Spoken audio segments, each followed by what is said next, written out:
కేంద్ర రాష్ట్ర ప్రభుత్వాల నుండి జ్యోతి క్షేత్రానికి అనుమతులు వచ్చేలా కృషి చేస్తామని, క్షేత్ర అభివృద్ధికి ఏమి చేయాలో రాష్ట్ర ముఖ్యమంత్రి చంద్రబాబు నాయుడు ఆదేశాల మేరకు దేవాదాయ శాఖ మంత్రి ఆనం రామనారాయణ రెడ్డి, మంత్రి లోకేష్, రాష్ట్ర బీజేపీ అధ్యక్షురాలు పురంధేశ్వరి కేంద్ర ప్రభుత్వంతో మాట్లాడి అన్ని విధాలుగా సానుకూలత వచ్చే వరకు పోరాటం జరుపుతామని తెలిపారు. ఇప్పటికే కేంద్ర మంత్రి భూపేష్ యాదవ్ను కూటమి నాయకులు మరియు బిరజానంద స్వామి, ఆర్ఎస్ఎస్ వారితో సహా అందరము జ్యోతి క్షేత్రం విశిష్టతను వివరించి క్షేత్రానికి 13 ఎకరాల అటవీ భూమిని ఇచ్చేందుకు ప్రతిపాదనలు సిద్ధం చేశామని అన్నారు. త్వరలోనే అనుమతులు వస్తాయని తెలియజేశారు. గత 5 సంవత్సరాల వైసీపీ ప్రభుత్వంలో ఎంపీగా ఉన్న అవినాష్ రెడ్డి, గతంలో ముఖ్యమంత్రిగా ఉన్న జగన్మోహన్ రెడ్డి జ్యోతి క్షేత్రానికి ఏం చేశారని ప్రశ్నించారు. పార్లమెంట్లో మాట్లాడిన వైసీపీ ఎంపీ మేడా రఘునాథరెడ్డి దొంగ మాటలు మాట్లాడాడని ఎద్దేవా చేశారు. కాశీనాయన జ్యోతి క్షేత్రానికి 13 ఎకరాలు అనుమతులు తీసుకొని అన్ని సౌకర్యాలు సమకూరుస్తామని పేర్కొన్నారు. కాశీనాయన మండల స్థానిక వైసీపీ ఎమ్మెల్సీ గోవిందరెడ్డి జ్యోతి క్షేత్రానికి ఏమి చేశారని ప్రశ్నించారు.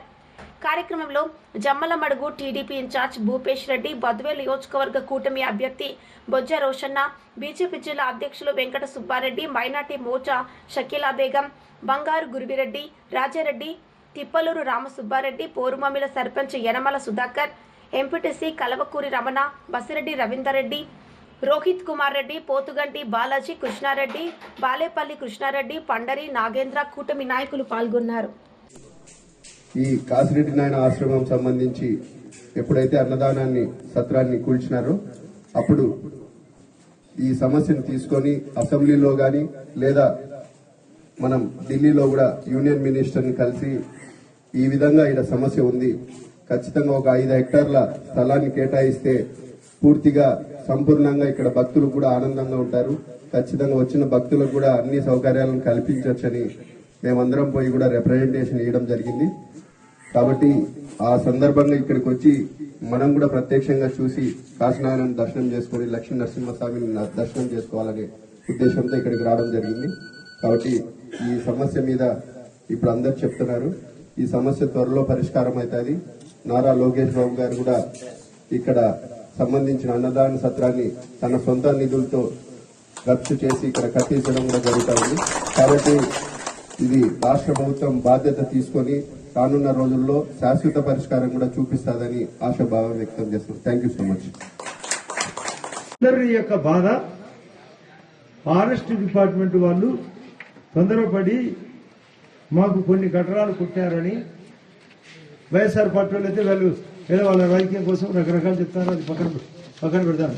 నేను స్వయంగా చూసినప్పుడు అది అన్నదాన సత్రం అయితే కాదు చెప్పడం, స్వామి అది కాదు కదా, తలనీళ్ళ కార్యక్రమం కదా, తలనీళ్ళు కానీ టాయిలెట్స్ కానీ వాటిని కొట్టారు. వెంటనే గౌరవ మంత్రివర్యులు లోకేష్ గారు పాజిటివ్ గా రియాక్ట్ అయ్యి నాయుడు అనే ఒక ఆయన ఇక్కడికి పంపించి కట్టడం కూడా దాదాపు పూర్తయింది.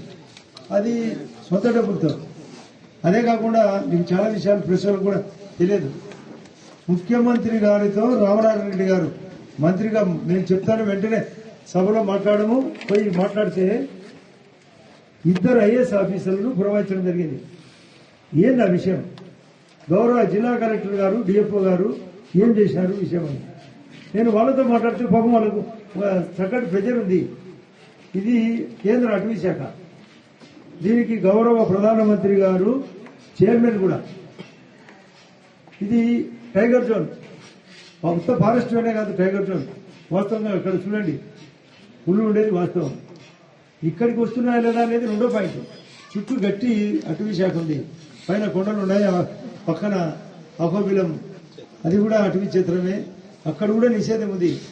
ఇటువంటి పరిస్థితుల్లో దీనికి పరిష్కారం ఎట్లా? చాలా మంది నాకు రామనాయుడు గారు అయితే పర్టికులర్గా చెప్పిన మాట, కనీసం 10 ఎకరాలను ఇస్తే సాటిస్ఫై అవుతారు, అంటే సంతృప్తి చెందుతారు అని ప్రత్యేకంగా రితేష్ రెడ్డికి నేను గట్టిగా ఒత్తిడి పెడితే సభలో మాట్లాడమని చెప్పినాడు. నా చేతనైతే మేము మాట్లాడినాం. గౌరీ చరిత కానీ, బైరెడ్డి రాజశేఖర్ కానీ ఇక్కడ వాళ్ళు ఈ డౌన్లోనే వాళ్ళు ఉండేది. అదే కర్నూలు, దేనికే కర్నూలు ఉంటే అడ్డం. మనం ఈ వైపు ఉన్నాం, మనం తూర్పు వైపు ఉన్నాం, వాళ్ళు పడవ వైపు ఉన్నారు. కొండ మహా అంటే 10 కిలోమీటర్ల గ్యాపే. అలగడ్డ కానీ, నంద్యాల కానీ, నందికొట్టుకులు కానీ మనకు చుట్టూ ఉండే ప్రాంతమే. స్వామి గారు చెప్పినట్టు కాశీనారాయణ గారు ఉదయగిరి అంటే నెల్లూరు జిల్లా వాసి.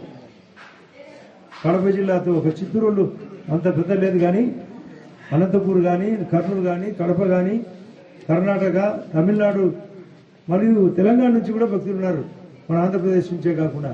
వీళ్ళందరినీ దృష్టిలో పెట్టుకొని గౌరవ పురంధేశ్వరుడు గారు ఇలా ఇప్పుడు ప్రస్తుత రాష్ట్ర అధ్యక్షురాలు ఒక అపాయింట్మెంట్ తీసుకుంటే 13 దినాల కిందట శశిభూషణ్ రెడ్డి, నేను, రితేష్ రెడ్డి, భూపేష్ రెడ్డి, ఇంకా భక్తులు ఒక ఆయన బ్రహ్మగారి క్షేత్రం తరఫున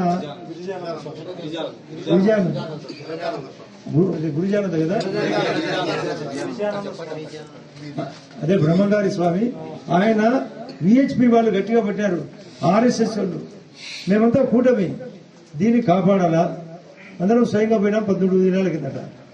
ఇంత లోపల పర్మిషన్ల కోసం స్టేట్కు ఒక పీసీసీ పట్టాడు, ప్రిన్సిపల్ కన్జర్వేటివ్ ఆఫ్ ఫారెస్ట్ అని, ఆయనతో మాట్లాడించినాం.